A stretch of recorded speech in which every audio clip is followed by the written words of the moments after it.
শুক্রবার 22শে শ্রাবণ বিশ্বকবি রবীন্দ্রনাথ ঠাকুরের 84তম প্রয়াণ দিবস।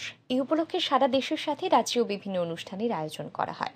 এদিন সন্ধ্যায় রাজধানী মুক্তধারা অডিটোরিয়ামে শ্রদ্ধাঞ্জলি অনুষ্ঠানের আয়োজন করে রাজ্য সরকারের তথ্য ও সংস্কৃতি দপ্তর। এই অনুষ্ঠানে উপস্থিত ছিলেন মুখ্যমন্ত্রী প্রফেসর ডাক্তার মানিক সাহা। অনুষ্ঠানে বক্তব্য রাখতে গিয়ে মুখ্যমন্ত্রী বলেন, অসাধারণ সাহিত্য প্রতিভার অধিকারী রবীন্দ্রনাথ ঠাকুর ভারতবাসীর গর্ব।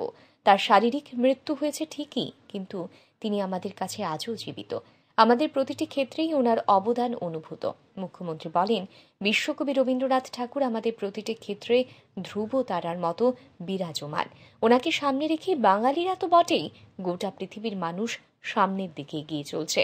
তিনি আরো বলেন, রবীন্দ্রনাথ ঠাকুরের বলা কথা আজও আমাদের সংকট উত্তরণের দিশা দেখায়। এখানে বলা হয়েছে যে বিশ্বকবি রবীন্দ্রনাথের শারীরিক মৃত্যু হয়েছে, কিন্তু ওনার কিন্তু মৃত্যু হয়নি। কারণ প্রতিনিয়ত আমরা জানি যে আমরা ওনাকে সব জায়গায় আমরা দেখতে পাই, ওনাকে আমাদের সমাজ জীবনের প্রতিটি ক্ষেত্রেই উনি বিরাজমান।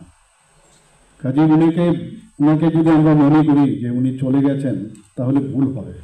প্রতিটি ক্ষেত্রেই আজকে উনি ধ্রুবতারার মতো বিরাজমান। ওনাকে সামনে রেখে আজকে সমাজ বা পৃথিবী বলবো, আমরা বাঙালিরা তো আছি, সমস্ত মানুষ কিন্তু ওনাকে সামনে রেখেই সামনের দিকে এগিয়ে যাচ্ছে।